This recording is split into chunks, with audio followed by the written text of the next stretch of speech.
Assalamualaikum warahmatullahi wabarakatuh.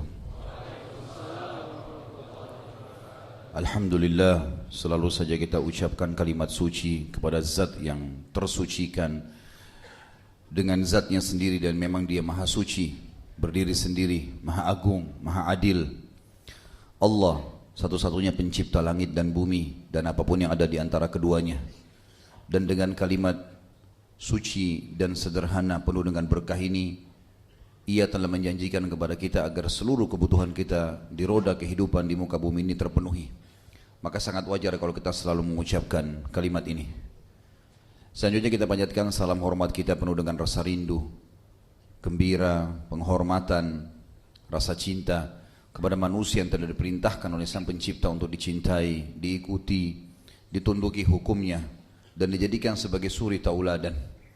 Dan juga Allah bersama malaikatnya telah mengucapkan salam hormat kepada manusia terbaik ini dan dijadikan ibadah untuk orang beriman. Maka sangat wajar kalau kita selalu mengucapkan salawat dan taslim kepada Nabi besar Muhammad sallallahu alaihi wasallam. Kita akan bahas hari ini serial sahabat dan selalu saja serial manusia-manusia terbaik ini tidak akan mendatangkan kecuali kebaikan, kemuliaan jiwa, dan munculnya keimanan yang dalam hati kita. Manusia-manusia yang telah dipilih oleh Sang Pencipta Allah mendampingi utusannya yang terbaik, Rasulullah sallallahu alaihi wasallam. Beruntung dan berbahagialah mereka karena memang telah melihat Nabi sallallahu alaihi wasallam, belajar langsung dari beliau dan mengikuti mereka. Maka kita akan minimal sama dengan mereka, dan ini target utamanya. Tidak ada kesuksesan teman-teman sekalian kecuali melalui para salafus saleh dari sahabat dan tabi'in, orang-orang yang telah generasi yang sangat dekat dengan Nabi SAW, dekat dengan wahyu. Dan pada hari ini kita akan bahas serial sahabat kita, seorang yang menggambarkan tentang mulianya Islam, sempurnanya Islam, dan bagaimana Islam datang memang membawa maslahat dan tidak ingin mudarat. Tidak pernah mau mengenang masa lalu seseorang, tidak mau pernah tahu seberapa besar dosa dan kesalahan yang dia lakukan. Tapi sekarang ke depan, bagaimana orang itu menunjukkan keseriusannya untuk tunduk dan patuh kepada Allah, bertaubat dari salah-salahnya atau kesalahannya, maka Islam akan memuliakannya. Seseorang yang kita bahas hari ini adalah Ikrimah bin Abi Jahal. Dan kita tahu Abu Jahal, Fir'aunnya umat ini. Bagaimana Nabi SAW memberikan julukan satu-satunya dari orang Quraisy atau orang-orang yang ada Jazirah Arab yang telah membenci Islam, julukan Fir'aun padanya. Dan kita tahu Fir'aun dikekalkan dalam Al-Quran karena buruknya sifat dan akhlaknya. Sudah luar biasa tanda-tanda kebesaran Allah datang kepadanya melalui Musa alaihissalam, tetap dia tolak, tidak mau beriman. Melihat tongkat berubah jadi ular, melihat tangan yang bercahaya, melihat sungai atau laut merah terbelah, melihat musim peceklik yang akhirnya dihilangkan dengan doa Musa alaihissalam, dan segala macam mukjizat telah datang ditolak sama dia. Sampai dia mengaku sebagai Tuhan. Bayangkan keburukan Fir'aun yang begitu luar biasa ini, Nabi SAW samakan dengan perbuatannya Abu Jahal. Padahal Abu Jahal teman-teman sekalian tidak pernah meminta atau tidak pernah menyatakan dirinya sebagai Tuhan. Dia tetap mengatakan bahwasanya Allah itu ada, dan dia tahu Rasulullah SAW utusan Allah. Tapi dia membangkang seperti membangkangnya yang lainnya, kayak Abu Lahab dan lain-lain sekalian. Tapi apa sebabnya? Kenapa dia dapat julukan Fir'aun? Padahal dia tidak mengaku sebagai Tuhan. Ternyata ada pernyataan Abu Sufyan yang menggambarkan kepada kita tentang masalah itu. Abu Sufyan pernah bertanya kepada Abu Jahal, Amr bin Hisham namanya, wahai Abu Hakam, di Mekah diberikan julukan Abu Hakam, orang yang bijaksana. Kenapa? Bagaimana pendapatmu tentang apa yang dibawa oleh Muhammad? Dia bilang, demi Allah saya tahu itu kebenaran. Lalu kenapa engkau tidak beriman? Engkau adalah raja kami. Abu Sufyan sendiri, salah satu pemimpin Mekah pada saat itu, mengakui Abu Jahal sebagai raja Mekah. Dan hampir banyak tokoh-tokoh kepala-kepala suku Mekah mengakui itu. Seperti Umayyah bin Khalaf juga mengatakan dia adalah pemimpin lembah ini, maksudnya Mekah. Jadi banyak istilah yang keluar dari mulut para pemimpin Mekah mengatakan Abu Jahal adalah raja mereka. Padahal sebenarnya tidak ada penobatan raja. Kenapa engkau tidak beriman? Bukankah kau raja kami, pemimpin kami? Kalau kau beriman maka semua akan beriman. Semua akan beriman. Perhatikan kalimat ini. Artinya besarnya pengaruh Abu Jahal sampai kalau dia syahadat, maka yang lain semua syahadat. Kalau selain Abu Jahal, pimpinan Mekah masuk Islam, banyak kita tahu. Abu Bakar juga pimpinan Mekah. Umar juga termasuk orang dikenal tokoh di Mekah. Hamzah siapa yang tidak kenal?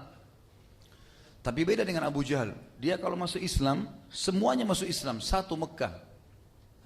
Maka dia mengatakan, dari dulu sukuku dan sukunya Muhammad bersaing. Mereka sekali mengurus jemaah haji, siapkan makan dan minum, kami juga melakukannya.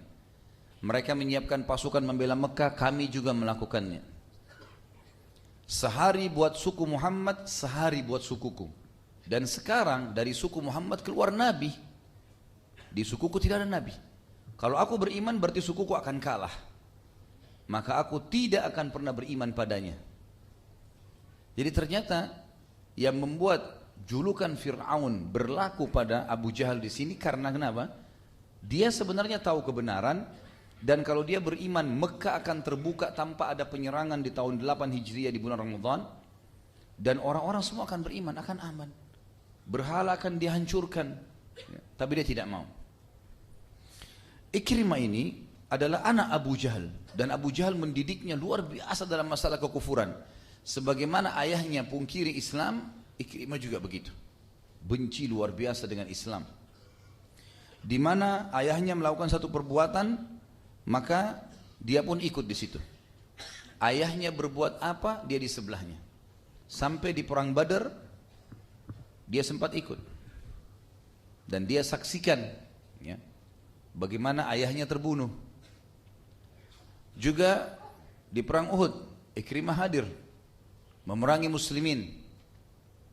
Di perang Khandaq atau perang Ahzab, waktu pasukan kafir Quraisy dan pasukan-pasukan Arab dan Yahudi yang berkoalisi untuk menyerang Madinah tidak mampu melewati parit, maka apa yang mereka lakukan? Mereka menunggu siapa di antara kesatria Quraisy yang bisa loncat di parit yang sangat lebar pada saat itu. Loncatlah 3 orang dari Quraisy, di antaranya Ikrimah. Saking bencinya dengan Islam sampai dia loncat ke sana dan menantang duel kaum muslimin. Walaupun dia tidak sempat duel karena Amr bin Wud sempat terbunuh di tangan Ali bin Abi Thalib radhiyallahu anhu ajma'in dan akhirnya Ikrimah melarikan diri. Pada saat pembebasan kota Mekah teman-teman sekalian, Mekah takluk di tangan muslimin. Nanti akan saya ceritakan sedikit historinya. Tapi Ikrimah enggak mau beriman, keluar dari Mekah, bentuk pasukan berusaha menghadang muslimin. Jadi kebencian demi kebencian yang tertanamkan dalam jiwa dia, yang ditanamkan oleh ayahnya Abu Jahal. Cukuplah dia teman-teman sekalian, cukuplah dia sebenarnya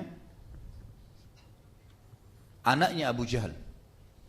Plus lagi dia mengikuti orang-orang atau mengikuti langkah-langkah ayahnya untuk memerangi Islam.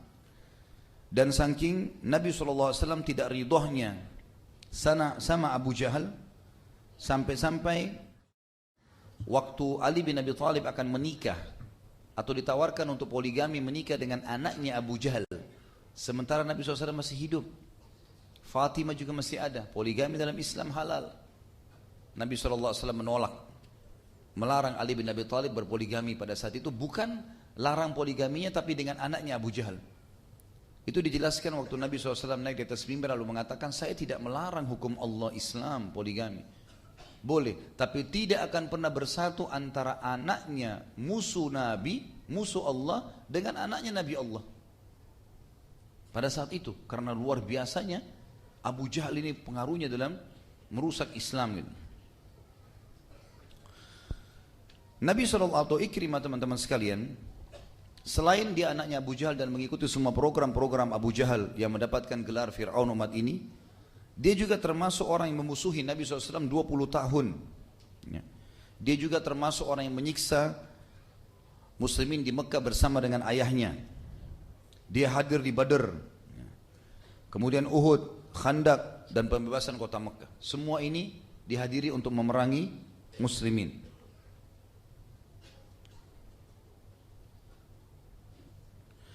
Dia juga teman-teman sekalian, jadi saya jelaskan poin demi poin. Kalau masalah dia adalah anaknya Abu Jahal, ini sudah jelas. Nabi SAW mengatakan tadi dia adalah Fir'aunnya umat ini. Kemudian hadirnya di Badr, dia sempat melihat bagaimana ayahnya dibunuh oleh Abdullah bin Mas'ud, dan Ikrimah pada saat itu sempat dendam dan marah sekali dengan muslimin, sehingga dia termasuk bersama Abu Sufyan yang memotivasi pasukan Quraisy untuk keluar lagi di Uhud. Untuk keluar di Uhud lagi. Kemudian dia juga sempat membawa istrinya Ummu Hakim dalam peperangan yang terkenal dengan kecantikannya, bersama dengan Hindun binti Utbah untuk memotivasi pasukan. Dan pada saat itu dia bersama dengan, waktu di perang Uhud ya, dia bersama dengan Khalid bin Walid dalam pasukan 200 penunggang kuda yang menyerang sisa 7 orang pemanah Nabi SAW di atas bukit pemanah. Dan dialah yang menyerang pasukan muslimin yang 650 orang di kancah peperangan di Badr dari belakang. Dan dia pula yang mendirikan kembali bendera Quraisy, sehingga 2000 orang yang sudah lari dari kancah peperangan kembali menyerang dari depan. Ini perilaku-perilaku sebelum Islam semua ya. Kemudian dia juga yang melompati tadi Khandak bersama Amr bin Wud, juga bersama dengan Dirar bin Khattab. Namun Amr bin Wud dikalahkan oleh Ali bin Abi Thalib. Ini sudah kita sebutkan dalam serial sahabat mulia Ali bin Abi Thalib radhiyallahu anhu majma'in. Kemudian Dirar ibn Khattab sempat dibelah tubuhnya oleh Zubair bin Awam, dan sisa Ikrimah yang sempat melarikan diri pada saat itu. Pada saat pembebasan kota Mekah teman-teman sekalian, Nabi SAW waktu terjadi kesepakatan Hudaybiyah membuka kesempatan kepada suku-suku Arab, siapa yang mau berkoalisi pada muslimin, siapa yang mau berkoalisi pada orang-orang Quraisy. Bergabunglah pada saat itu suku Bakr bersama Quraisy, dan bergabung bersama Nabi SAW suku Khuza'ah. Rupanya suku Khuza'ah sama suku Bakr ini sudah lama berperang. Karena adanya kesepakatan Hudaybiyah, 10 tahun mereka aman tidak ada peperangan. Rupanya pada saat salah satu dari suku Bakr lagi jalan, dari suku Khuza'ah lagi jalan, kemudian tawaf di Ka'bah tanpa bawa senjata, pemimpin suku Bakr bilang kepada Quraisy, kami selama ini selalu kalah, belum pernah kami kalahkan suku Khuza'ah dalam peperangan, dan ini kesempatan emas. Saya ingin khianati kesepakatan, saya ingin membunuhnya. Maka orang-orang Quraisy bingung pada saat itu, karena kesepakatan tidak boleh perang 10 tahun. Mereka mau berkhianat nih. Maka kata sebagian Quraisy, diantaranya Ikrimah pada saat itu mengatakan, baik, lakukan saja, kami akan dukung kamu, walaupun kami harus mengkhianati kesepakatan. Yang lain banyak yang nolak, tapi diantaranya yang setuju Ikrimah. Maka orang ini pun berdiri kemudian datang membunuh suku Bakar tadi. Tidak cukup di situ, dia ngajak suku Khuza'ah tadi. Kemudian kepala suku Bakar mengajak lagi pasukannya untuk menyerang suku Khuza'ah yang berkemah di luar wilayah haram, yang rencananya besok akan masuk untuk melakukan ibadah umroh. Bergabung antara muslimin sama orang kafir pada saat itu. Maka ini pun menyerang lagi, keluar, sampai akhirnya terbunuh 23 orang. Dan termasuk yang ikut membantai pada saat itu diantaranya adalah Ikrimah bin Abi Jahal. Di dalam masjid haram, di wilayah haram, membunuh, mengkhianati kesepakatan dan membunuh di wilayah haram. Ini dua masalah besar nih.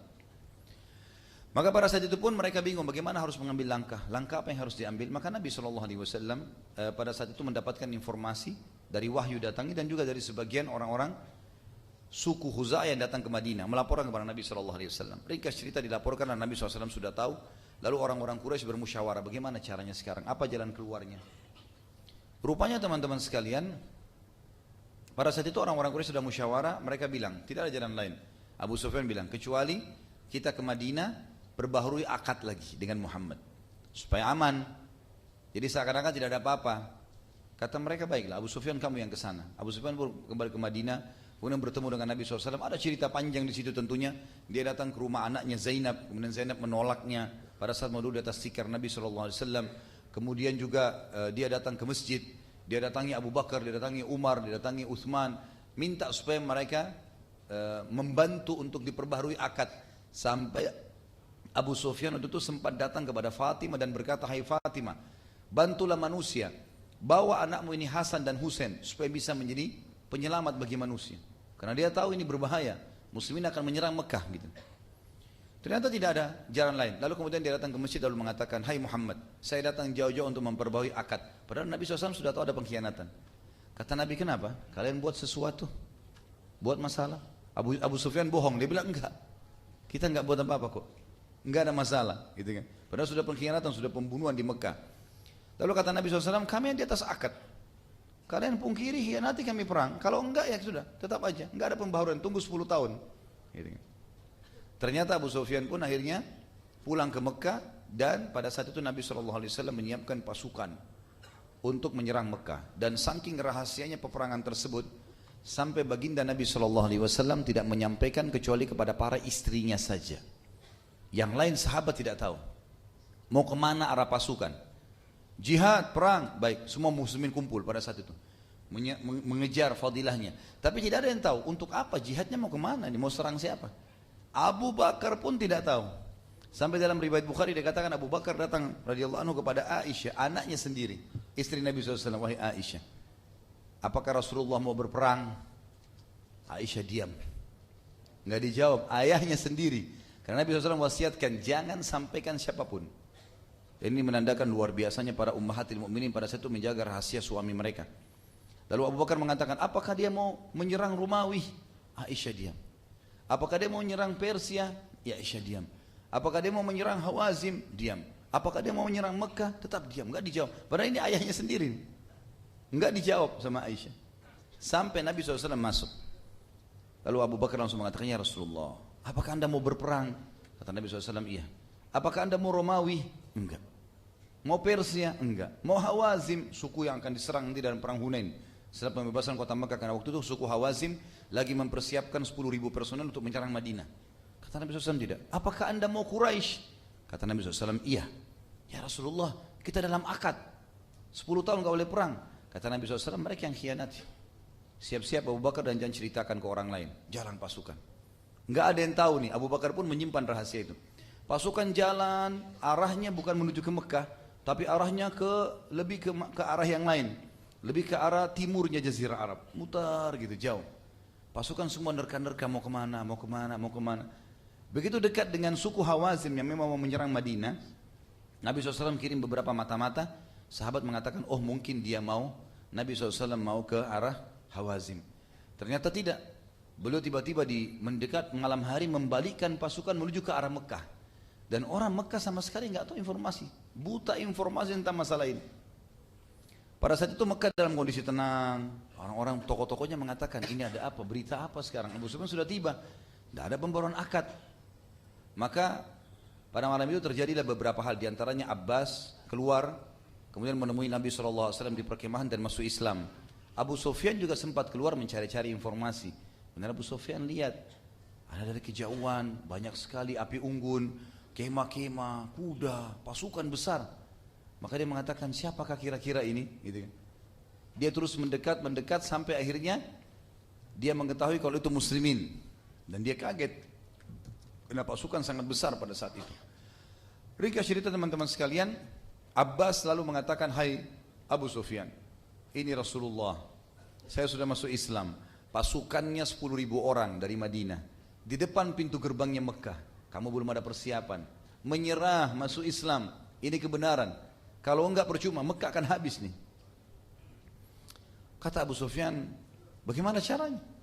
Kalau saya masuk sekarang ke situ mau mengucapkan syahadat, mungkin saya dibunuh oleh pasukan muslimin. Kata Abbas, saya tolong kamu. Abbas kebetulan lagi naik untanya Nabi. Naiklah di punggungnya unta ini, saya akan bawa. Ini unta Rasulullah, tidak mungkin ada yang ganggu kamu. Dan saya bersamamu, saya pamannya. Orang-orang muslimin di pasukan sudah tahu kalau Abbas masuk Islam. Waktu lagi jalan menuju ke kemah Nabi, yang jaga malam Umar bin Khattab. Umar begitu lihat dari jauh ragu-ragu. Untanya Nabi benar, Abbas benar, tapi di belakangnya siapa ini? Begitu Umar lihat Abu Sufyan, teriak Umar. Abu Sufyan, kepalanya orang kafir. Enggak bakal bisa hidup kamu. Umar bin Khattab orangnya tinggi besar. Kuda yang dinaiki oleh Umar agak kecil waktu itu. Maka kudanya Umar lambat larinya, untanya Nabi juga karena Abbas sama Abu Sufyan dua-duanya gemuk. Berat juga unta itu. Maka dua-duanya berlomba menuju ke kemah Nabi. Siapa lebih dulu sampai? Umar sudah halusin pedang. Ini kepalanya Abu Sufyan harus melayang ini. Pas tiba di kemah, subhanallah, untanya Nabi lebih dulu sampai beberapa langkah. Masuk kemah, begitu masuk kemah Umar juga masuk. Abbas bilang, ya Rasulullah, Abu Sufyan datang mau masuk Islam. Umar mengatakan, ya Rasulullah, kepala kekufuran.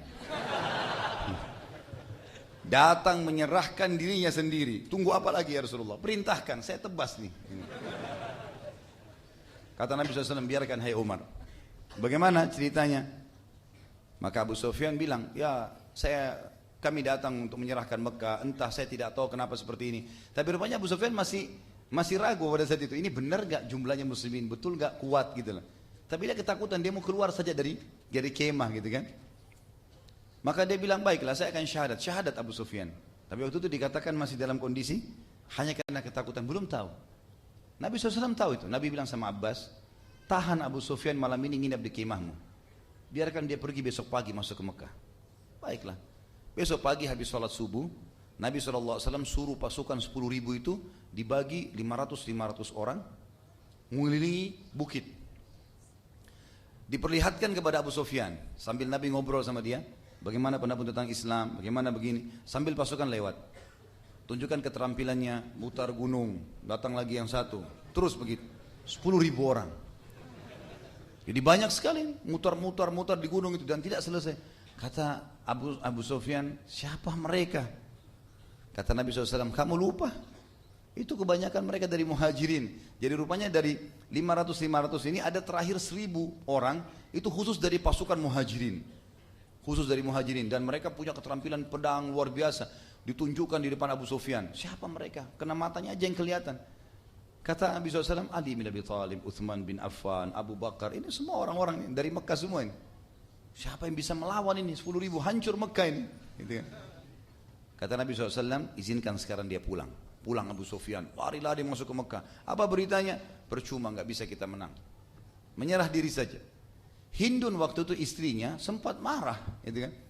Hindun ini benci sekali sama Islam, nanti juga masuk Islam dia. Yang membelah dadanya, Hamzah di perang Uhud, benci sekali sama Islam karena ayahnya, pamannya dan adiknya mati terbunuh di medan Badar, gitu kan. Maka kata Hindun, jangan percaya orang gendut ini, gitu. Begitu riwayatnya, ditunjuk suaminya karena suaminya bilang, serahkan diri percuma, 10.000 pasukan, ini sebentar lagi masuk nih. Kalau kita aman, kita akan aman karena sebelumnya Abu Sufyan bilang, hai Rasulullah, bagaimana saya selamatkan Mekah kalau begitu? Kata Nabi, siapa yang masuk ke rumahmu, aman.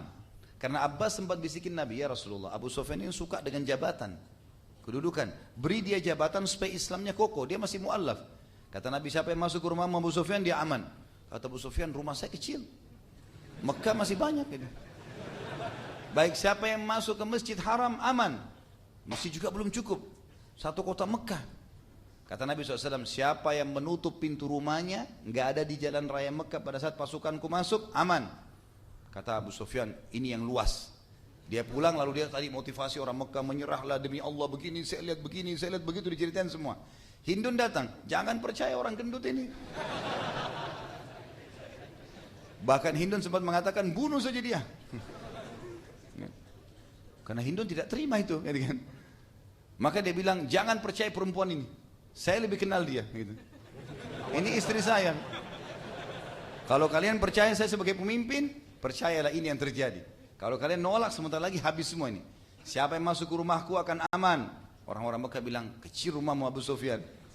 Siapa yang masuk Masjid Haram aman. Masjid juga masih kecil. Siapa yang tutup pintu rumahnya aman. Maka semua orang masuk ke dalam rumahnya.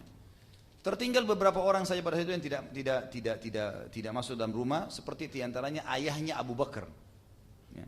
Abu Bakar namanya Abdullah bin Abi Quhafa. Abi Quhafa ini adalah ayahnya Abu Bakar yang sudah sangat tua, rambutnya semua putih, alisnya putih semua sampai dia harus dipandu baru bisa jalan. Dan ini ulama masukkan dalam fadilah Abu Bakar karena Abu Bakar memiliki satu-satunya sahabat yang 4 generasi semuanya masuk Islam. Ayahnya, Abu Bakarnya, anaknya Abu Bakar, cucunya Abu Bakar.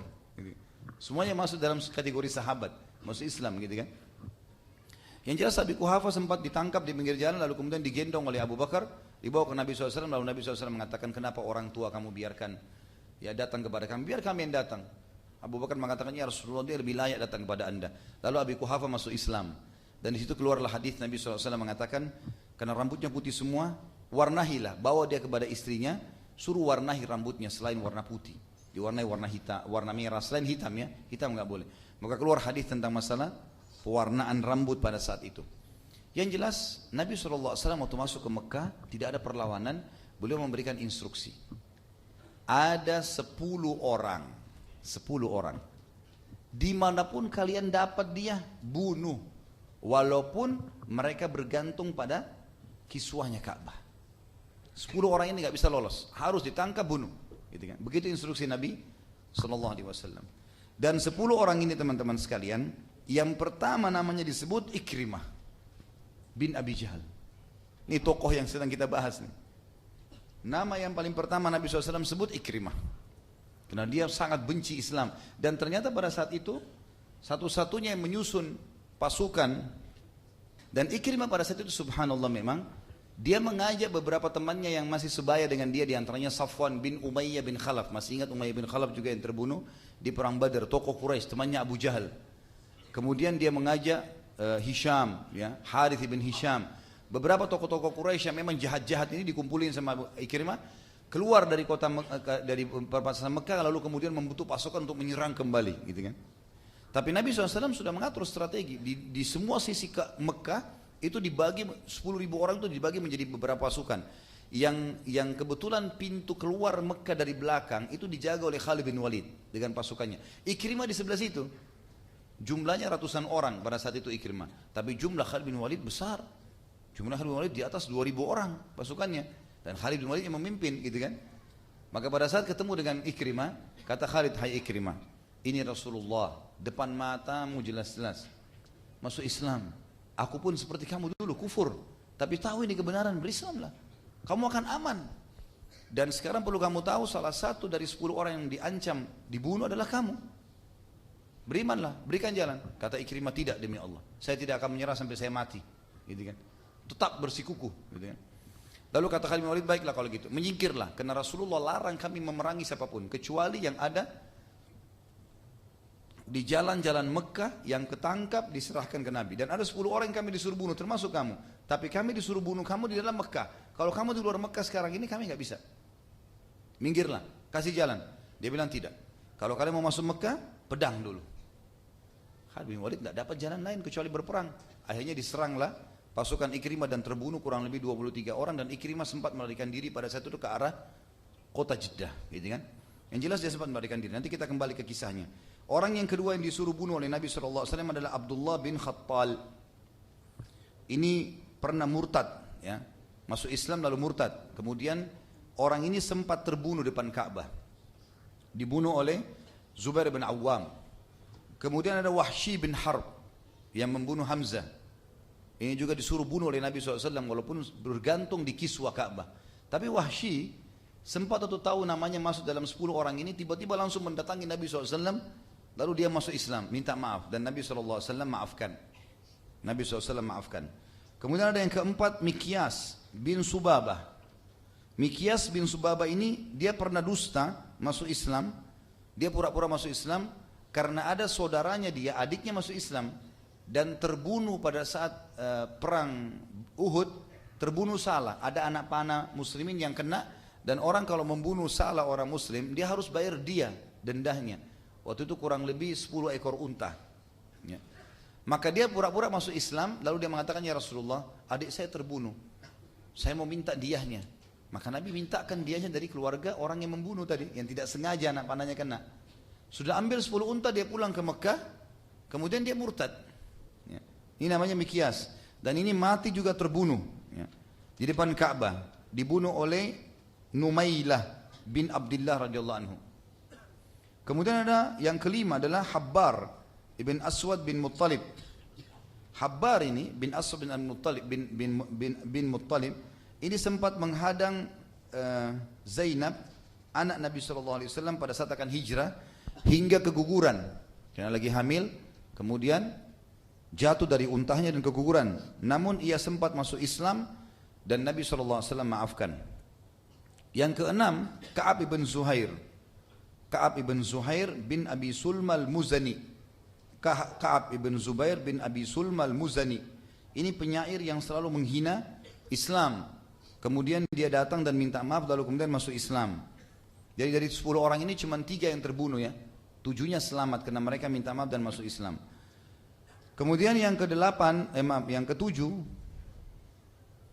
yang ke-6 kan Ka'ab. Ka'ab belum ya? Sudah. Ikrimah bin Abi Jahal, Abdullah bin Khattal, Wahsy bin Harb, Mikyas bin Subabah, kemudian Habbar bin Aswad bin Muttalib, kemudian Ka'ab bin Zuhair, ya. Penyair yang menghina Nabi SAW atau Islam kemudian masuk Islam. Kemudian yang ke-7, Abdullah bin Sa'ad bin Abi Sarh. Ini agak unik ceritanya nih. Abdullah bin Sa'ad bin Abi Sarh ini, dia adalah saudara susunya Utsman bin Affan. Dia pernah masuk Islam teman-teman sekalian di Madinah. Setelah masuk Islam karena dia pintar nulis, maka dia disuruh nulis wahyu oleh Nabi SAW. Dia termasuk penulis wahyu. Setelah dia diberikan kesempatan nulis wahyu, beberapa ayat ditulis sama dia di tulang-tulang unta pada saat itu, di pelapa-pelapa kurma, di batu gitu kan. Kemudian dia kembali ke Mekah, izin sama Nabi SAW dengan alasan mau kunjungi keluarganya. Ternyata dia sampai Mekah, dia iklankan dia murtad. Dan dia mengiklankan informasi yang buruk, karena dia mengatakan kalau Al-Quran yang saya tulis saya ubah-ubah, bodoh tuh muslimin tuh, tertipu dengan saya. Maka Nabi SAW menjawab mengatakan, demi Allah dia yang dusta, dia tidak mengubah sama sekali Al-Quran. Nah ini karena dia ubah Al-Quran, maka Nabi SAW suruh bunuh dia. Ini saudara sepupunya Nabi. Waktu pembebasan kota Mekah, rupanya dia lagi pergi sembunyi. Utsman bin Affan cari, karena ini saudara susunya. Sampai ketemu, kata Utsman, percuma kau lari. Kau masuk dalam 10 orang yang diperintah membunuh, saya enggak akan bunuh kamu, karena kau saudara susu saya. Sekarang ketemu Nabi minta maaf, ada beberapa orang minta maaf, dimaafkan. Masuk Islam. Dia bilang, baiklah, bagaimana caranya? Saya takut terbunuh di tengah jalan. Kata Utsman, pakai cadar, disuruh pakai cadar, suruh pakai imamah yang besar, kemudian masuk dalam kemah Nabi SAW.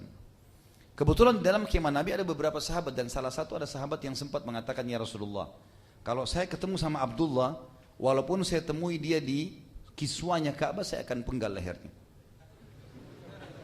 Kata Nabi SAW, lakukan, karena memang ini orang boleh dibunuh kan?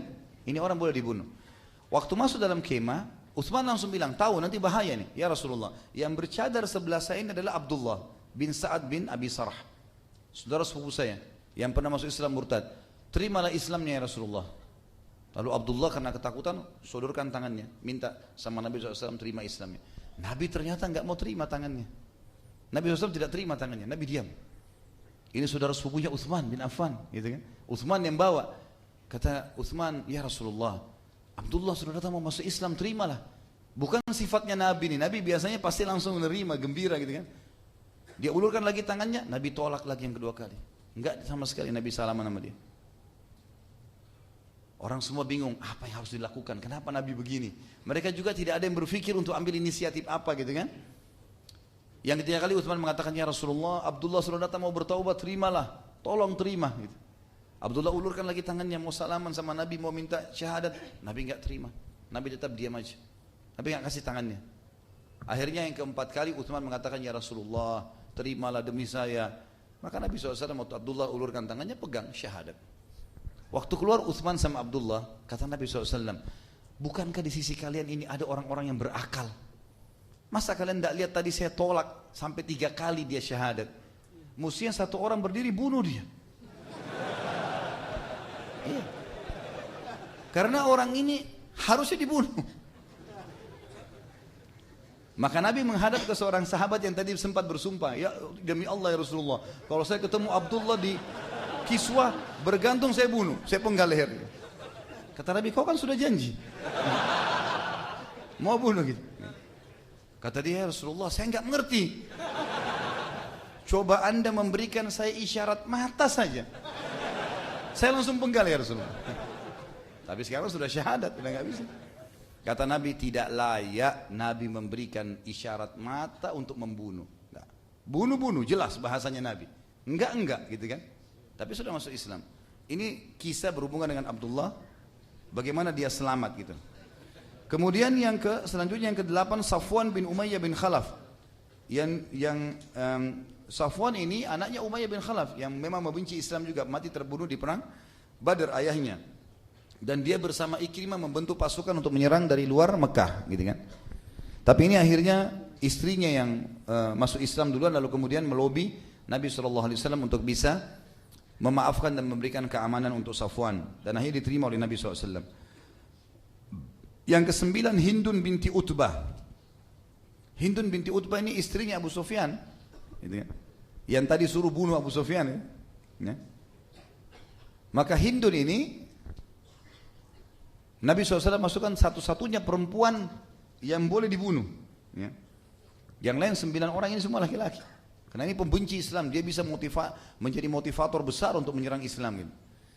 Waktu Nabi SAW kumpulkan orang-orang Quraisy setelah pembebasan kota Mekah, Nabi SAW sempat waktu sholat suruh Bilal azan di atas Ka'bah, kemudian sholat, kemudian kumpulin Quraisy di bawah gunung Safa, lalu Nabi khutbah pada mereka, salat tahmid dan salawat segala macam. Lalu Nabi SAW mengatakan, hari ini tidak lagi penyembahan kesyirikan di Mekah, hari ini tidak ada riba, dan semua tradisi jahiliyah di bawah kaki saya, kata Nabi SAW. Tidak ada lagi, habis semua, berhala-berhala ini akan dihancurkan segala macam gitu.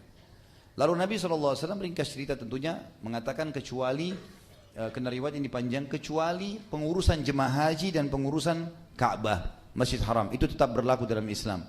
Kemudian Nabi SAW membaiat para wanita-wanita, kumpulin semua wanita Quraisy, karena harus berbaiat kepada saya. Setelah syahadat mereka baiat, tidak boleh zina, tidak boleh membunuh anak mereka ya. Kemudian mereka tidak boleh buat syirik dulu, tidak boleh berzina, tidak boleh membunuh anak mereka karena miskin. Rupanya waktu perempuan-perempuan ini berbondong-bondong masuk, Hindun menyelinap masuk di situ. Hindun kan disuruh bunuh. Maka dia menyelinap dan mereka pakai cadar, nggak ketahuan. Maka waktu Nabi SAW mengatakan, kalian harus membaiat, tidak boleh buat syirik. Rupanya Hindun nyeletuk di tengah-tengah saf perempuan nih, ngomong. Dia mengatakan, ya Rasulullah, belum syahadat dia ini. Ya Rasulullah, gitu. Kalau seandainya Tuhan-Tuhan kami berguna buat kami, maka pastilah akan bisa menolong kami hari ini. Karena sebelum kejadian bayat ini, Nabi SAW keliling Ka'bah, tawaf, ada 370 sekian berhala, 360, itu Nabi pecahin semua. Dan Nabi SAW jalan dengan tongkat, belum Nabi sentuh, berhalanya jatuh, pecah semua, hancur, dan hancurnya jadi batu-batu kecil. Sampai Nabi tinggalkan Hubal, patung yang paling besar, diikat dengan rantai-rantai yang besar, patungnya besar. Nabi SAW biarkan terakhir itu. Orang-orang Quraisy lihat Tuhannya sudah hancur semua, terakhir Hubal. Nabi ambil tongkatnya lalu tusuk matanya sambil mengatakan, wa qul ja'al haqqu wa zahaqal batil, innal batila kana zahuka. Katakanlah hai Muhammad, bahwasanya kebenaran telah datang dan kebatilan akan luluh, hancur. Pasti akan hancur kebatilan itu. Lalu Nabi tusuk matanya, goyang patung Hubal kiri kanan, kemudian jatuh jadi pecah, gitu kan? Jadi hancur. Maka tidak ada lagi Tuhannya Quraisy, nggak ada lagi yang mereka bisa sembah mulai hari ini, karena harus buat patung baru. Kalau ini sudah nggak bisa. Maka Hindun rupanya nyaut, dan suaranya Nabi kenal di tengah-tengah perempuan. Ya Rasulullah, karena Nabi bilang baiatnya jangan sembah berhala, jangan syirik. Dia bilang, ya Rasulullah, kalau seandainya Tuhan-Tuhan kami bermanfaat, tentu saja akan bermanfaat buat kami hari ini. Kata Nabi SAW, Hindun, ada tengah-tengah perempuan, langsung dia bilang, asyhadu an la ilaha illallah wa anna Muhammad Rasulullah. Syahadat langsung. Dia tahu syahadat menyelamatkan ini. Maka Nabi SAW memaafkan. Ya. Nabi SAW memaafkan. Ini orang yang ke-9. Tapi dia masih mu'allaf, baru masuk Islam. Nabi bilang, yang kedua, tidak boleh berzina. Kata Hindun, ya Rasulullah, apakah ada wanita bebas berzina? Karena yang kumpul semua kebetulan bukan budak, istri-istri pemuka Quraisy. Tradisi mereka di Mekah, walaupun zina merajalela, tapi perempuan bebas mustahil zina. Aib bagi mereka gitu. Nabi SAW cuma senyum saja. Karena Hindun ini baru masuk Islam, sekarang jeletuk lagi. Lalu kata Nabi SAW, yang ketiga, jangan bunuh anak kalian karena takut miskin. Kata Hindun, ya Rasulullah, kami telah besarkan anak kami dan kalian bunuh di Badr.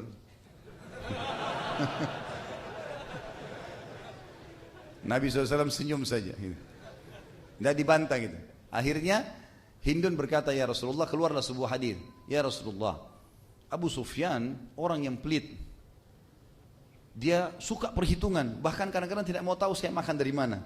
Nabi baru tahu tentang keadaan rumah tangga Abu Sufyan. Dulu dipikir toko Mekah gitu kan, setelah masuk Islam. Boleh nggak saya ambil sebagian hartanya ya Rasulullah? Sebagian hartanya saya boleh ambil nggak? Untuk kebutuhan saya, kata Nabi SAW, ambil secukupnya dan jangan lebih. Kalau lebih kau zalim, kebutuhanmu saja. Kalau betul-betul dia tidak kasih. Ya. Yang ke-10 adalah Huwairith bin Nuqaiz. Huwairith bin Nuqaiz ini dia pernah mencelakakan untanya Abbas. Dan pada saat itu di atas unta ada Fatimah dan Ummu Kalthum, anak Nabi SAW. Dan ini juga yang terbunuh. Ini yang orang ketiga yang terbunuh. Dari tadi yang terbunuh Abdullah bin Khattal. Ini adalah tadi yang murtad kemudian dibunuh dekat Ka'bah oleh Zubair bin Awam. Ada Mikyas bin Subabah. Ini akhirnya dibunuh oleh Numailah bin Abdullah. Ini tadinya dia yang pura-pura mengambil dia saudaranya yang terbunuh. Kemudian yang ketiga Huwairith bin Nuqaiz. Ini yang mencelakakan unta Abbas yang di atasnya ada dua anak Nabi SAW, Fatimah dan Ummu Kalthum. Dan dia dibunuh oleh Ali bin Abi Thalib radhiyallahu anhum ajma'in.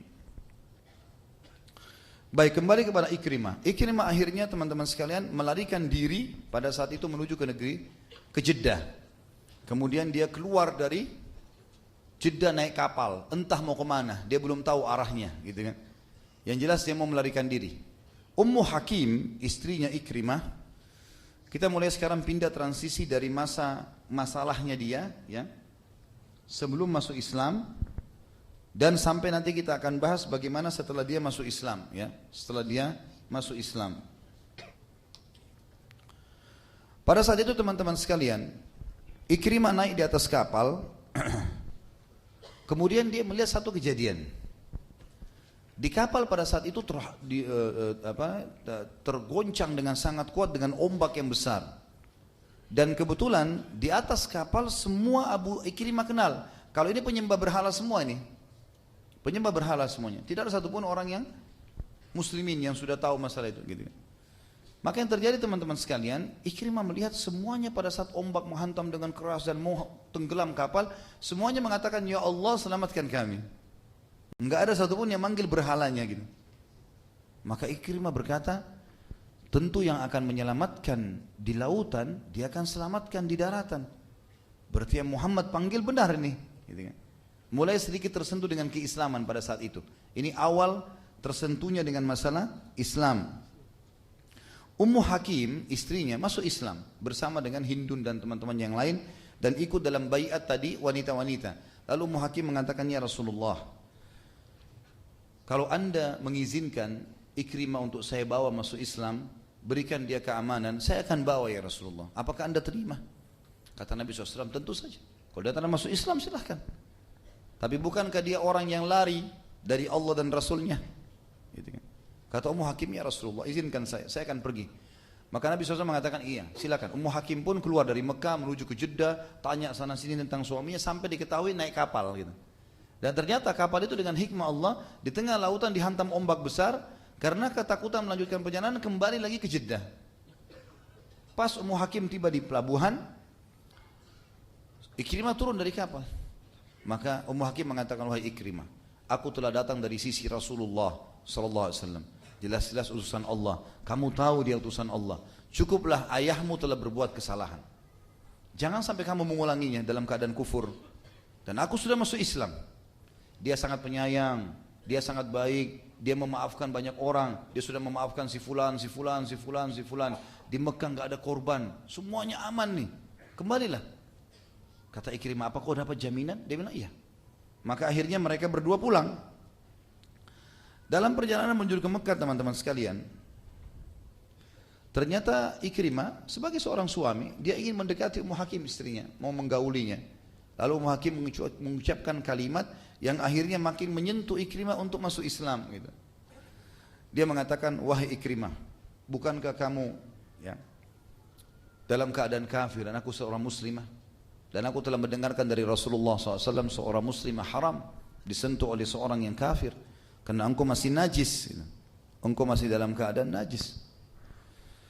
Maka berkata Ikrimah, apakah betul begitu hukum? Dia mengatakan iya. Dan saya tidak akan pernah mau disentuh sampai kau sudah masuk Islam. Dan masuk Islam pun syaratnya harus di hadapan Nabi SAW. Nggak boleh di saya. Depan saya nggak mau. Di sana. Maka Ikrimah mulai merenungi kejadian tersebut sampai akhirnya dia tiba di Mekah. Lalu waktu saat bertemu dengan Nabi SAW dia mengatakan kalimat, wahai Muhammad, terhadap apakah engkau memanggilku? Maka kata Nabi SAW, aku memanggilmu untuk mengucapkan 2 kalimat syahadat, lalu engkau mendirikan salat, lalu engkau menunaikan zakat, lalu engkau berpuasa Ramadan dan engkau mengerjakan haji bila engkau mampu. Maka pada saat itu Ikrimah mengatakan engkau tidak memanggil kecuali kebaikan. Kemudian Ikrimah pun mengucapkan 2 kalimat syahadat. Dan Nabi SAW gembira dengan hal tersebut lalu berkata, sesungguhnya Ikrimah bin Abi Jahal telah datang kepada kalian dalam keadaan beriman dan dia niat hijrah dari kekufurannya kepada keimanan. Maka janganlah kalian mencela ayahnya. Perhatikan kalimat ini teman-teman, ini akan jadi sebuah hukum nanti kita jelas dalam durus wal ibar, pelajaran-pelajaran kita. Kata Nabi SAW, jangan kalian celah ayahnya, karena mencela orang yang sudah mati dapat menyakitkan orang yang masih hidup, walaupun celaan itu tidak sampai kepada orang yang sudah mati. Maka Nabi SAW juga mengucapkan di depan para sahabat supaya jengkel mereka hilang kepada Ikrimah yang tadinya memerangi Islam. Selamat datang pengendara yang berhijrah. Ikrimah lalu bertanya, apakah anda memberikan aku jaminan ya Rasulullah? Kata Nabi SAW, iya. Ikrimah teman-teman sekalian, setelah masuk Islam, ada hal mendasar yang perlu kita ketahui. Dan subhanallah, ini sesuai dengan hadis Nabi SAW ya. Ada 3 orang yang akan merasakan kenikmatan iman. Salah satunya adalah orang yang merasakan kekufuran yang luar biasa, benci dengan Islam, kemudian dia masuk Islam dengan hidayah dari Allah. Orang seperti ini luar biasa Islamnya. Dia akan merasakan kenikmatan. Dan Ikrimah terbukti pada saat itu. Beberapa hari dia terus saja mendengarkan ayat-ayat Al-Quran. Dan pada saat itu Ikrimah selalu menangiskan air mata. Dan dia berkata, sungguh ini perkataan Tuhanku dan aku sudah melalaikannya. Sungguh ini perkataan Tuhanku dan aku sudah melalaikannya. Terus dia ulangi kalimat tersebut sambil meneteskan air mata. Dan Ikrimah teman-teman setelah masuk Islam, setiap kali bersumpah dia selalu mengatakan, tidak, demi zat Allah yang telah menyelamatkanku tidak terbunuh di perang Badar bersama ayahku. Dan sering juga dia ucapkan, sungguh aku akan membalas keburukan ayahku dalam Islam dengan kebaikan-kebaikan. Dia mengatakan, ya Rasulullah, apapun, berapapun aku pernah infakkan di masa kebodohanku dan kejahilianku dulu sebelum Islam, berapapun aku keluarkan, berapa dirham, berapa dinar, maka sekarang aku akan mengeluarkannya di jalan Allah sebagai tebusannya.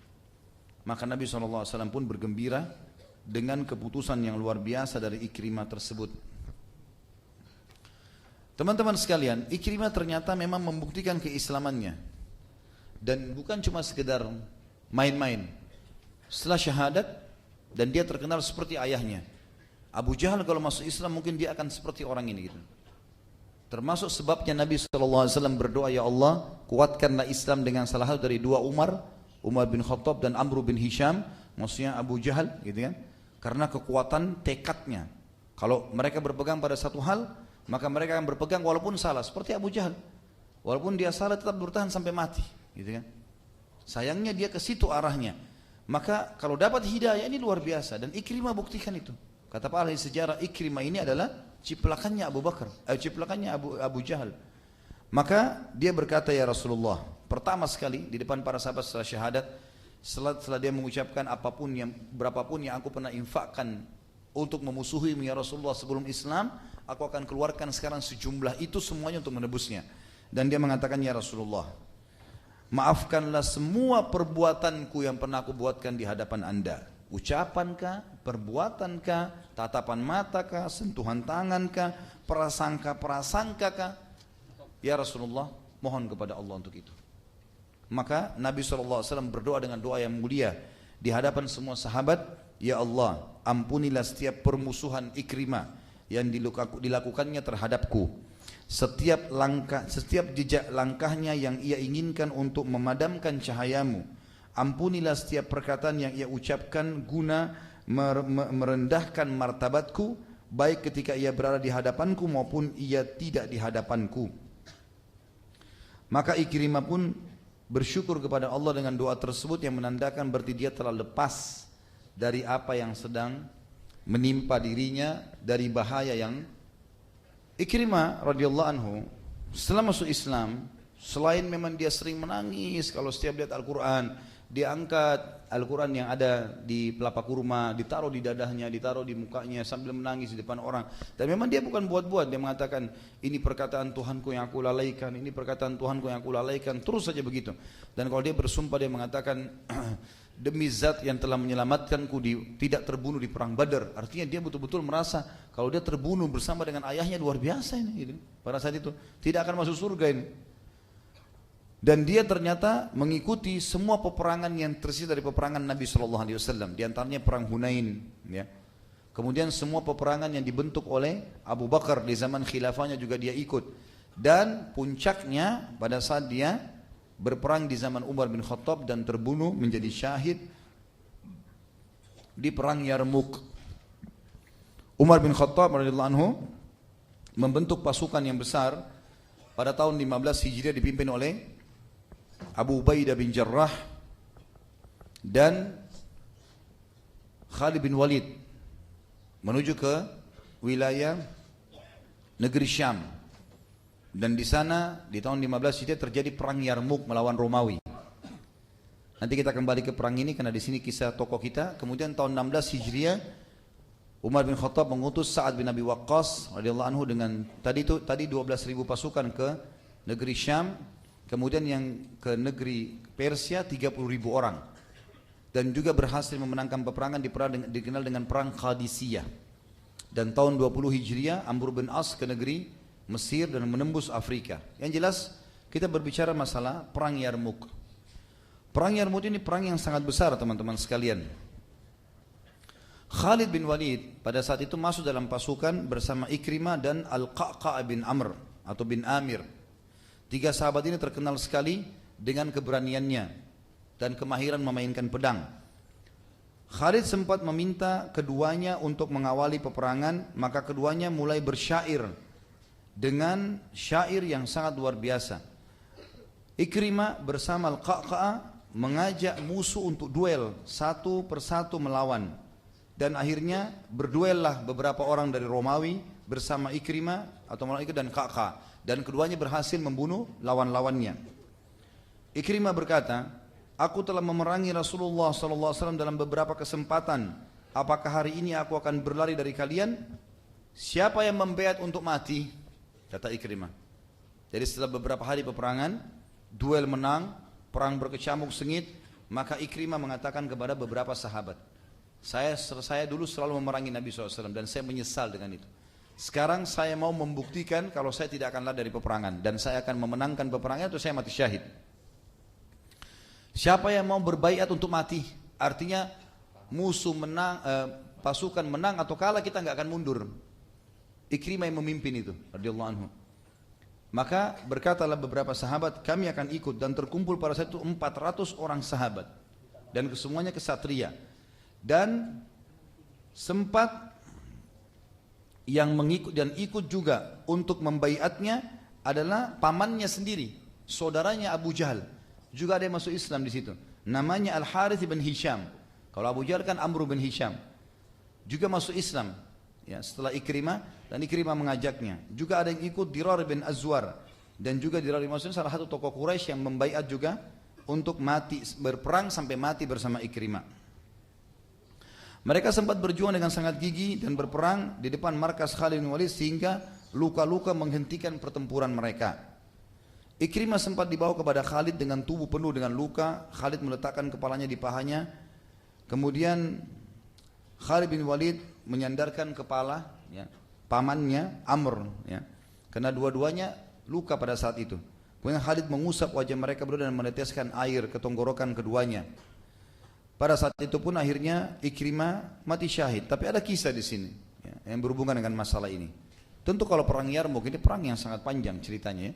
Perang sangat panjang, tapi yang jelas kita masuk kepada inti bahasannya. Nabi SAW, Khalid bin Walid pada saat itu mengetahui kalau Ikrimah dan 400 orang yang sudah minta mati. Memang mereka tidak mau kembali. Jadi Khalid bin Walid sebagai pemimpin tidak sengaja, dengan sengaja memang tidak mengatakan mundurlah. Walaupun di malam hari mereka mau menyerang diizinkan saja. Biasanya harus instruksi pemimpin. Dan ternyata Ikrimah bersama dengan pamannya Amr terluka pada malam hari. Dan akhirnya Khalid bin Walid tadi meletakkan di pahanya, kemudian meminumkan air dan sempat mati syahid. Riwayat yang lain menjelaskan, ada 3 orang sahabat yang kehausan dan kisah masyhur tentang 3 orang ini, diantaranya Ikrimah. Ada seseorang sahabat yang bernama Abdullah mengatakan, saya lagi mencari sepupu saya untuk memberikan minum, dan saya temukan dia berada di korban muslimin. Kemudian saya membawa jek airnya, pada saat saya mau minumkan, dan dia mengatakan air kehausan, maka dia mendengar, saya juga mendengar suara muslim yang lain di sebelahnya mengatakan air. Lalu dia berkata kepada saya, wahai sepupuku, berikanlah kepada saudara kita itu dulu. Kemudian saya pun membawa air ke sana.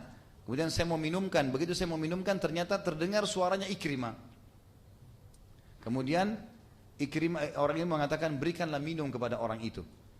Pada saat tiba di Ikrimah, baru mau dituangkan air sudah meninggal, mati syahid, gitu kan?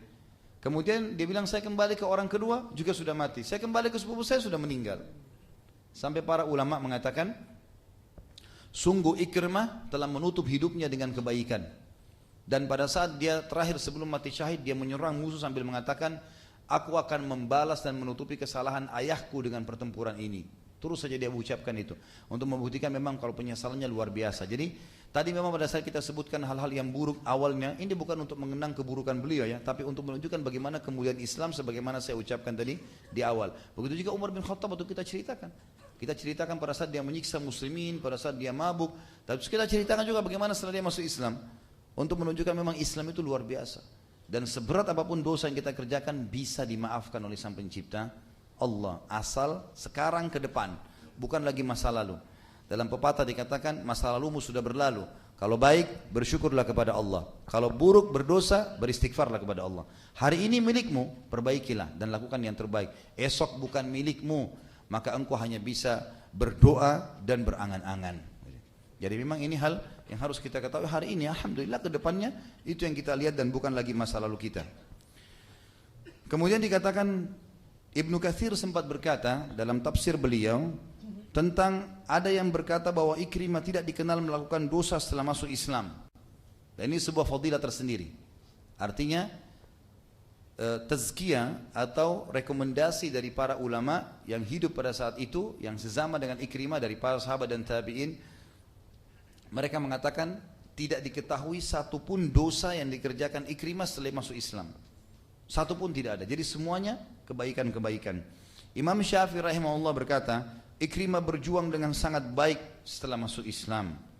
Abu Ishaq As-Subai'i juga berkata rahimahullah, di perang Yarmuk Ikrimah turun, maka dia berperang dengan sengitnya. Kemudian dia gugur sebagai syahid. Di tubuhnya terdapat sebanyak 70 lebih luka, berupa tusukan tombak, lemparan anak panah, dan tebasan pedang. Begitulah seorang muslim, dia mengejar apa yang tertinggal dan memulai lembaran hidup baru di mana seluruhnya adalah ketaatan demi menjunjung tinggi kalimat la ilaha illallah. Sekarang kita masuk teman-teman sekalian ke manaqibnya, keutamaannya Ikrimah. Seperti biasa kita akan masuk ke manaqib dan kita akan masuk ke durus wal ibar, pelajaran dan yang bisa diambil dari kejadian ini atau dari sahabat yang mulia ini. Yang pertama teman-teman sekalian, dia termasuk orang yang masuk Islam walaupun sebelumnya dia telah melakukan banyak perbuatan salah. Ini sebuah fadilah, tidak mengenal tentang kesalahan-kesalahannya. Dan kita lihat bagaimana mulianya Islam, karena Islam tidak mau lihat masa lalu seseorang. Yang dilihat adalah sekarang ke depan. Berarti ini masuk Islamnya dia sendiri adalah sebuah fadilah. Dan Allah Subhanahu wa taala memang menyebutkan dalam banyak ayat, seperti misalnya dalam surah Al-An'am Surah nomor 6 ayat 125. A'udzu billahi minasyaitonir rajim. Faman yuridillahu an yahdiyahu yashrah sadrahu lil Islam. Wa man yurid an yudillahu yaj'al sadrahu dayyikan harajan ka'annama yas'adu fis sama'. Kadzalika yaj'alullahu rijza 'alal ladzina la yu'minun. Siapa yang Allah inginkan kebaikan untuknya, maka Allah akan lapangkan hatinya ke dalam Islam. Dan siapa yang Allah ingin menyesatkannya, maka Allah akan membuat dadanya sesak dan dia tidak bisa mendapatkan petunjuk, seakan-akan dia sedang didorong naik ke langit. Begitulah kehinaan akan menimpa orang-orang yang tidak beriman. Kemudian ayat yang lain, tentu kefadilah Islam ini ya. Dan Abu Jahal pun sebenarnya ayahnya mendapatkan dorongan ya, bukti Allah Subhanahu wa taala berikan kepada dia tanda-tanda untuk dia masuk Islam, tapi dia menolak. Tapi Ikrimah beda, dia menerima. Ini mirip dengan teman sekalian dengan kalau saya tanya apa bedanya antara Adam alaihissalam dengan iblis. Dua-dua makhluknya Allah kan? Iblis juga itu dulunya makhluk Allah, kata Ibnu Abbas, orang yang patuh kepada Allah. Apa bedanya antara Adam dengan iblis? Adam alaihissalam berbuat dosa, tapi Adam apa? Taubat. Itu poinnya. Jadi Adam, kata Allah SWT dalam Al-Quran, a'udzubillahi minasyaitonir rajim, fa'asa Adamu rabbahu fagawa. Adam bermaksiat pada Tuhannya dan dia melampaui batas. Dilarang, kenapa langgar? Adam sudah lihat surga alaihissalam, Adam sudah lihat malaikat, gitu kan? Kita bukan menyalahkan Adam alaihissalam, tapi Adam berbuat salah, cuman dia bertaubat. Iblis waktu buat salah, tidak mau sujud, apa yang dia lakukan? Sombong, makin bangkang, gitu kan? Jangan berzina akhi, ukhti, enggak apa-apa. Loh, minimal kalau orang mau kerjakan, dia tahu kesalahan. Jangan bangkang, gitu kan? Dia tahu kesalahan, bukan kita memudahkan, tapi dia harus sadari masalah itu. Seperti ini bedanya Abu Jahal sama Ikrimah. Abu Jahal menolak kebenaran. Ikrimah dengan adanya petunjuk dari Allah, dia coba merangkul dan akhirnya dia masuk Islam dan dia tunjukkan kebenaran keislamannya. Sehingga dia bukan cuma sekedar jadi sahabat Nabi, dia mati syahid, gitu kan? Dia juga mati syahid. Dalam ayat lain surah Az-Zumar ayat 20, surah nomor 39 ayat 22, Allah juga menyebutkan tentang masalah Islam ini. A'udzu billahi minasyaitonir rajim.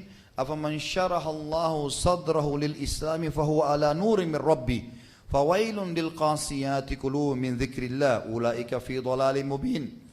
Siapapun yang Allah lapangkan dadanya untuk masuk Islam, dia tangkap ya tanda-tanda dari Allah itu, kemudian dia rangkul, maka dia berada di atas cahaya Tuhannya. Dan kecelakaan bagi hati-hati yang keras dari zikrullah, diingatkan tetap tidak mau sampai meninggal, mereka dalam kesesatan yang nyata.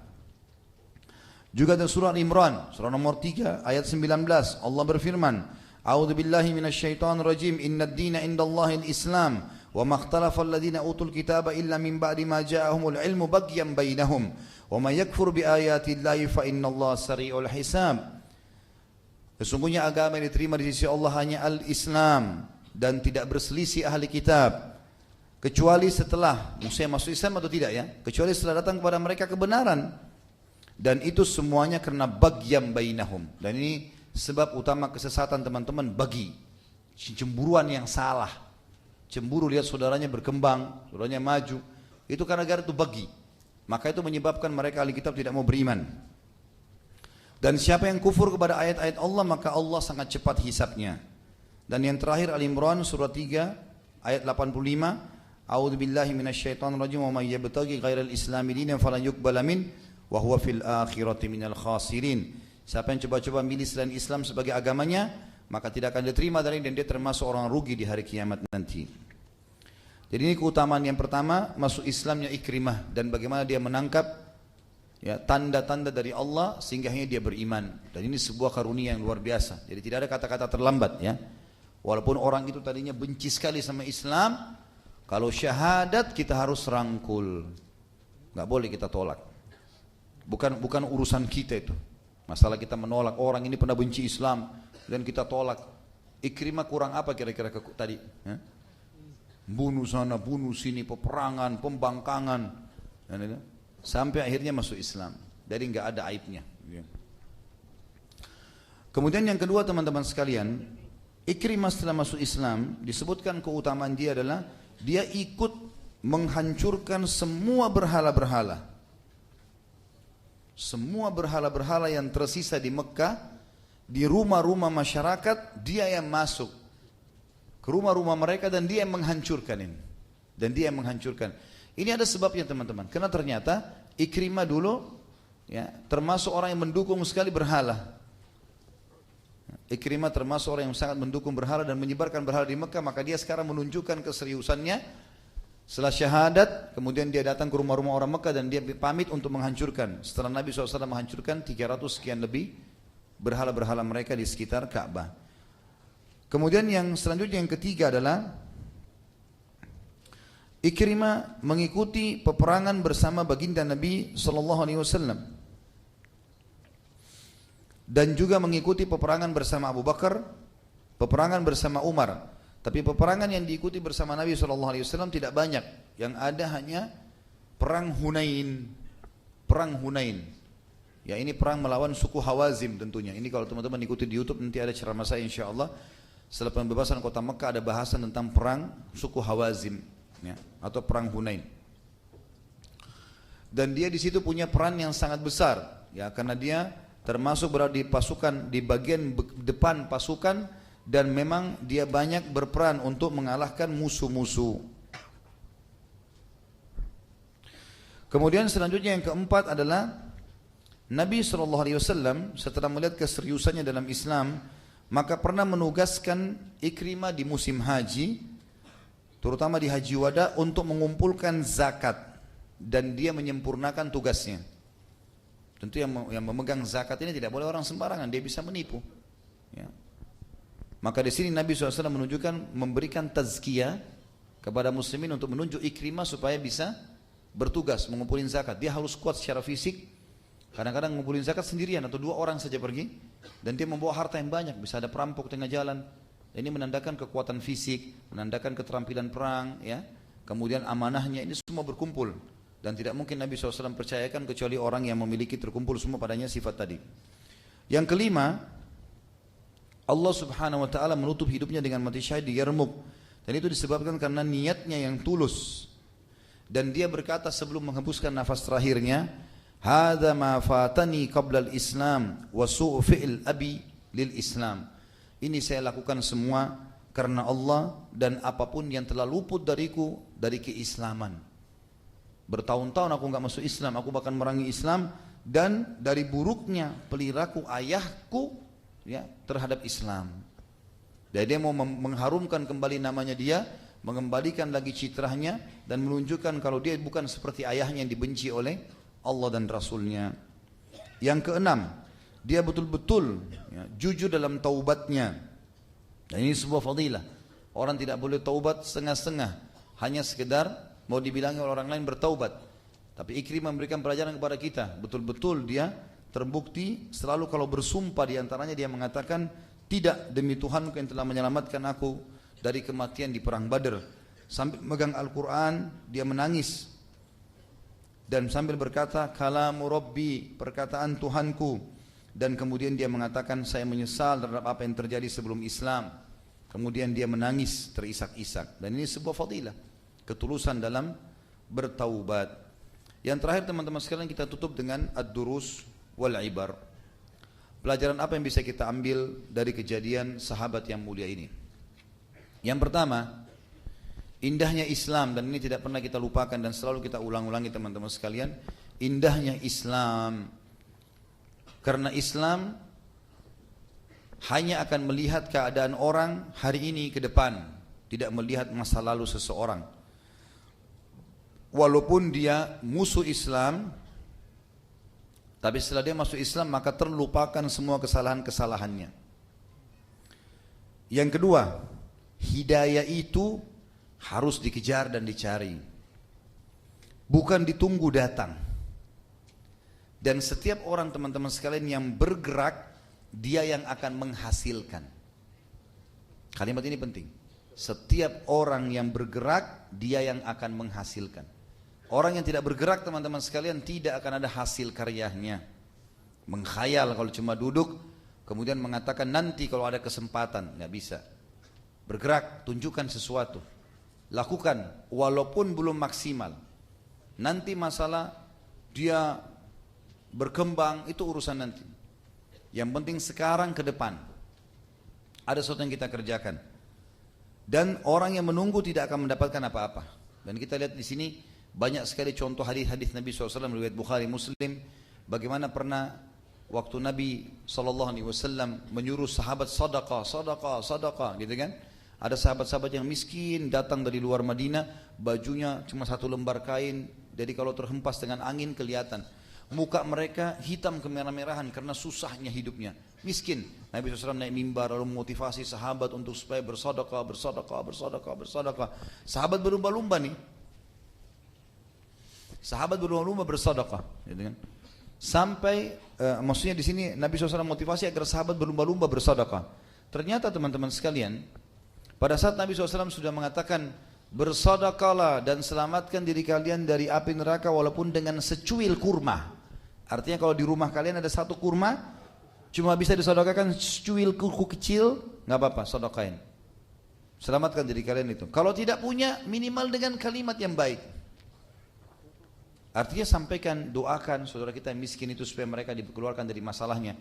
Lalu ternyata ada satu sahabat, waktu itu dia buka surbannya, dia letakkan di lantai masjid, kemudian dia menaruh sumbangannya mengatakan, ya Rasulullah, ini di jalan Allah. Tapi saya tidak temukan namanya sahabat ini tentunya. Yang jelas satu orang sahabat berinal mengatakan atau meletakkan itu. Lalu yang lainnya pada ikut-ikutan meletakkan itu. Apa kata Nabi SAW? Man dalla ala khairin kana lahu mithlu ajri fa'ili min ghairi an yanqus min ajri fa'ilihi syai'a. Siapa yang menunjukkan kebaikan, dia akan dapat pahala orang yang mengikutinya tanpa dikurangi sedikit pun dari pahala orang yang mengikutinya. Jadi perhatikan di sini apa yang kita ambil pelajaran teman-teman dari riwayat, kejelian sahabat yang bersegera melakukan kebaikan sehingga orang lain ikuti, bergerak. Dalam pepatah bahasa Arab dikatakan taharrak fa inna fi harakati barakah. Bergerak, buat sesuatu, lakukan. Jangan cuma nunggu saja. Hasil kerja orang yang kita mau banggakan tidak ada gunanya. Dulu ibu saya rajin baca Quran, itu ibumu. Kamu bagaimana? Dulu ayah saya rajin sholat malam, itu ayahmu. Kamu bagaimana? Adik saya hafal Quran, adikmu. Kamu bagaimana? Dalam pepatah bahasa Arab juga lain dikatakan, laisal fata man yakulu kana abi kada wa kada, walakinnal fata man yakulu ha ana dza. Bukan seorang anak muda yang cerdas yang mengatakan dulu ayahku begini dan begitu, tapi dia yang cerdas adalah yang mengatakan ini loh saya sekarang. Ini hasil saya. Ingat sekali lagi, petunjuk, pahala didapatkan dengan bergerak, bekerja, bukan dengan malas-malasan. Ini poin penting. Dan itu yang Ikrimah lakukan. Setelah dia masuk Islam, dia tunjukkan itu. Dia bergerak, dia ikut berjihad sampai terbunuh mati syahid. Yang ketiga, taubat adalah jalan pintas untuk menuju kepada keselamatan. Dan dia membersihkan semua masalah yang lalu-lalu. Taubat ini teman-teman sekalian sebuah, kalau saya bahasakan, kapal yang akan menyelamatkan kita di lautan yang luas dan kita tidak punya pegangan yang lain. Itu taubat. Hanya dengan menyesali, ya. Tinggalkan dosa, sesali, janji sama Allah tidak ulangi. Detik itu kita meninggal, maafkan sama Allah, masuk surga. Kenapa nggak mau taubat ini? Kalau ada orang mengatakan kan mudah taubat Ustaz, nanti aja kita taubat. Baik, daripada antum terjerumus dalam dosa, lebih baik isi dengan amal soleh. Lebih baik isi dengan amal soleh. Daripada 3 jam bersihnya di hotel, lebih baik pakai 3 jam pengajian. Artinya lebih baik kepada ini. Walaupun nanti dia terbuka pintu taubatnya. Karena orang yang 3 jam pada saat kita lagi zina di hotel itu, dia pakai 3 jam itu ibadah kepada Allah, dia lebih tinggi dari kita derajatnya. Padahal kita bisa buat hal yang sama kan. Dan setiap kali mau berbuat dosa tanya begini, kalau saya tidak lakukan kenapa? Tanya diri sendiri. Diajak berzina, kalau saya tidak lakukan kenapa? Enggak apa-apa, mata kita enggak buta, tangan enggak putus, kaki enggak putus, enggak apa-apa. Malah nyaman, gitu kan? Diajak oleh teman-teman ke diskotik, kita enggak pergi. Kenapa kalau enggak pergi? Enggak ada apa-apa. Minum susu hangat, tidur cepat, bangun sholat tahajud, bagus. Iya kan? Nah, ya, coba renungi deh. Artinya larikan kepada hal yang positif, gitu kan? Karena enggak ada waktu teman-teman. Ada waktu kita untuk bermain-main, tidak ada waktu, umur jalan terus. Sampai kapan kita mau? Kita mau hidup terus? Enggak mungkin. Lagi menuju ke akhirat dan rugi. Nanti di akhirat nyesal loh kalau kita setengah-setengah nih. Karena derajat yang tinggi bisa kita dapatkan hanya karena kita malas saja tidak dapat. Sampai dalam sebuah hadis qudsi, Hadis sahih riwayat Bukhari Muslim, Nabi SAW bersabda, Allah berfirman, Allah akan berbicara, Nabi SAW mengatakan Allah berbicara dengan seorang penghuni neraka yang paling rendah siksaannya. Artinya dianggap paling rendah ini berat sekali. Karena ada hadis lain yang berbunyi juga bahwasanya orang, hadis sahih riwayat Muslim, hadis riwayat Bukhari Muslim, orang yang paling rendah azabnya adalah Abu Talib, karena diberikan 2 sendal dari api neraka yang membuat otaknya mendidih. Tapi hadis ini menjelaskan kepada kita, Allah bicara dengan orang yang paling rendah siksaan di neraka lalu berkata padanya, kalau seandainya sekarang ini kau punya dunia dan seluruh isinya, dunia dan seluruh isinya, semua kau milikin, seluruh negeri ini, seluruh benua punya dia, semua hewan-hewan punya dia, semua pohon-pohon punya dia, udara, api, semua punya dia. Apa kau mau tebus siksaanmu di neraka dengan itu? Kata dia, iya ya Allah. Kalau saya punya semua saya bayar, yang penting saya selamat dari neraka. Kata Allah, saya dulu minta sama kau waktu di dunia lebih rendah daripada itu. Tidak menyekutukanku, tidak sembah selain aku, patuh padaku, hanya itu. Tapi kau tolak dan kau tetap memilih untuk kufur. Gitu. Jadi sebenarnya Allah minta sesuatu yang sederhana loh ya. Hanya patuh, itu saja. Nikmati yang halal, tinggalkan yang haram. Kenapa tidak dilakukan? Padahal perbuatan ketaatan Allah suka. Janjinya Allah besar, dibuat manusia suka. Jujur, amanah, tanggung jawab, segala macam ini disuka sama Allah, pahalanya besar, Allah juga buat manusia suka. Perbuatan maksiat Allah tidak suka, ancamannya berat, lalu kemudian juga Allah membuat manusia tidak suka. Yang keempat, keutamaan meminta maaf. Ini juga penting teman-teman sekalian. Makanya Nabi SAW tadi, dari 10 orang yang dijamin disuruh bunuh, maka ada yang tidak dibunuh karena mereka minta maaf. Saya sudah kasih contoh tadi, Nabi Adam alaihissalam Allah muliakan karena minta maaf dari kesalahannya, gitu kan? Nabi Yunus alaihissalam dimuliakan oleh Allah karena minta maaf dari kesalahannya, bertaubat, gitu kan?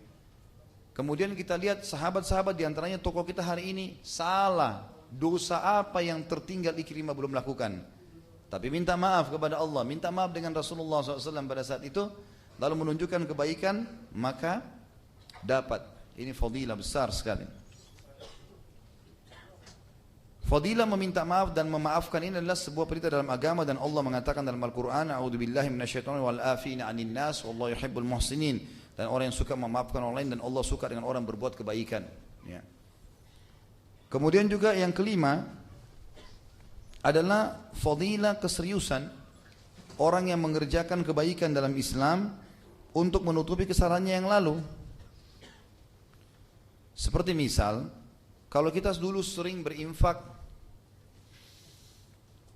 mentraktir teman-teman ke diskotik misalnya, atau berzina, ada orang begitu subhanallah, diajak teman-temannya pergi ke puncak, pergi kemana, ajak teman-teman main berzina, dia yang biayai.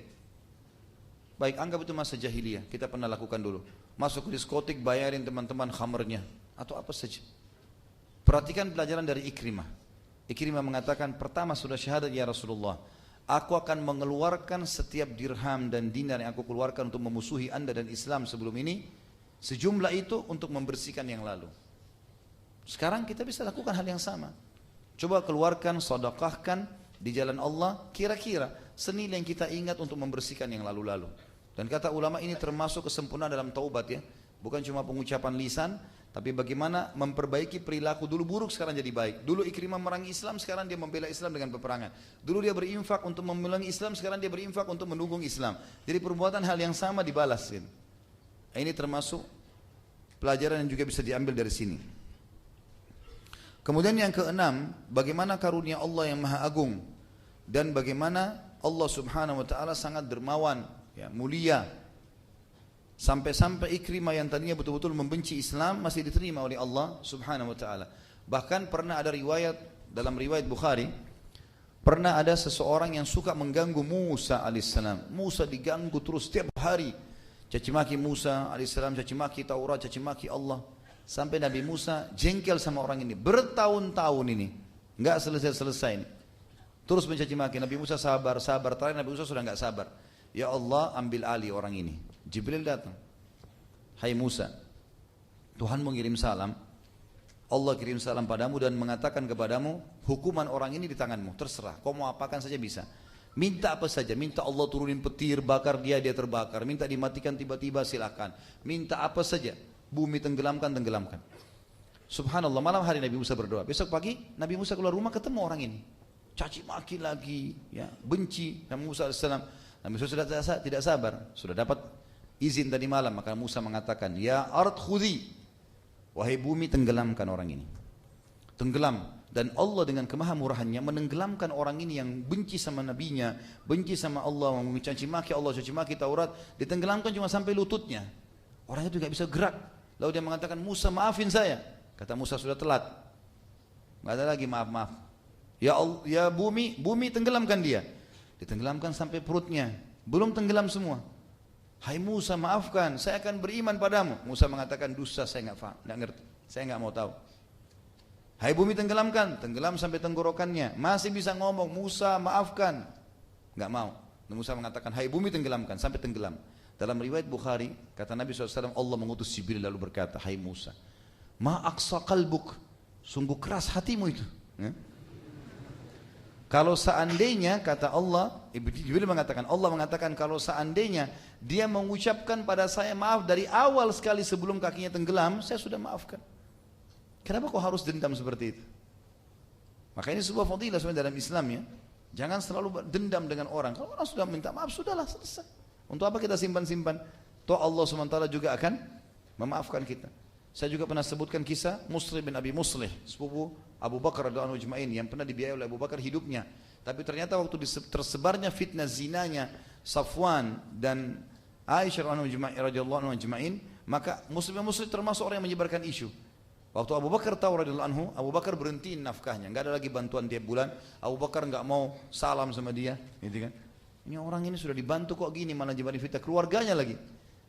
Maka turun firman Allah dalam surah An-Nur, ala tuhibbuna an yaghfirallahu lakum? Tidak maukah kalian Allah mengampuni kalian dengan memaafkan orang lain? Tuh ayat ini turun kepada Abu Bakar. Abu Bakar mengatakan, tentu saya mau Tuhanku. Lalu Abu Bakar sebagai bukti dia mengucapkan kalimat depan Muslim bin Abi Muslih, saya sudah maafin kamu. Nafkahnya dikembalikan oleh Abu Bakar. Gitu. Tapi memang sudah begitu dalam Islam. Kita disuruh memaafkan teman-teman sekalian. Allah saja memaafkan, bagaimana dengan kita?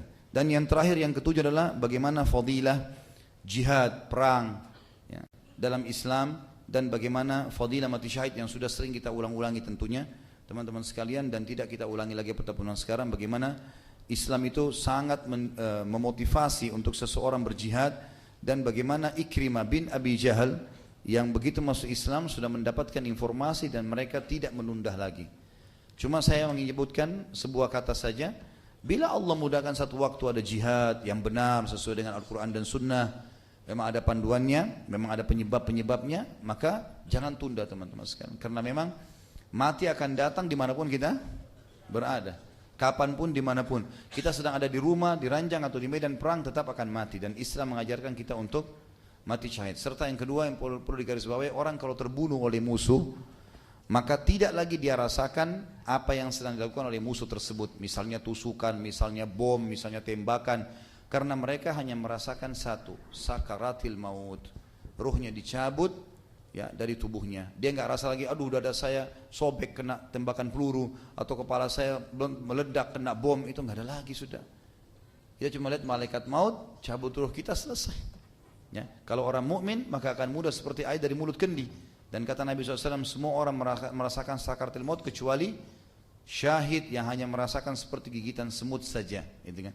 Sedikit sekali, kemudian baru dia mati. Belum lagi dia pada saat keluar ruhnya, maka akan dibawa, ditaruh dalam pelatuk burung yang berwarna hijau yang keliling-keliling di surga. Semua selain syahid ada di alam barzah di kuburan, tapi mereka ini sudah keliling-keliling di surga. Dan banyak sekali fadilah-fadilah yang sudah kita sebutkan pada pelajaran-pelajaran kita yang sebelumnya. Allahu a'lam. Mungkin itu saja, saling bersabar insyaallah dan berta'awun dalam kebaikan. Kita berdoa kepada Allah SWT, semoga majlis kita diberkahi olehnya dan dijadikan sebagai tambahan amal kita pada hari kiamat. Dan semoga saja semua amal yang pernah kita kerjakan dan akan kita kerjakan sampai menjelang ajal datang, semuanya diterima dengan kemahamurahannya. Dan semoga semua dosa yang pernah kita kerjakan sekecil sampai sebesar apapun, terutama yang hadir dalam majlis kita ini dan yang mengikuti acara kita di medsos, semuanya dimaafkan dan diganti menjadi pahala dengan kemahamurahan Sang Pencipta Allah. Dan kita berdoa agar Indonesia diberikan ketentraman, kemakmuran, kedamaian, juga dijadikan muslimin agar bersatu di bawah ukhuwah Islamiyah, diangkat perselisihan di antara mereka, dan juga Allah Subhanahu wa taala mengirimkan kepada mereka pemimpin yang adil, yang muslim, yang kembali kepada Al-Qur'an dan Sunnah. Dan juga kita memohon kepada Allah Subhanahu wa taala agar kita semua disatukan di surga Firdaus tanpa hisab. Sebagaimana saya di majlis ilmu yang mulia ini. Subhanakallahumma bihamdika asyhadu an la ilaha illa anta astaghfiruka wa atubu ilaik. Wassalamualaikum warahmatullahi wabarakatuh.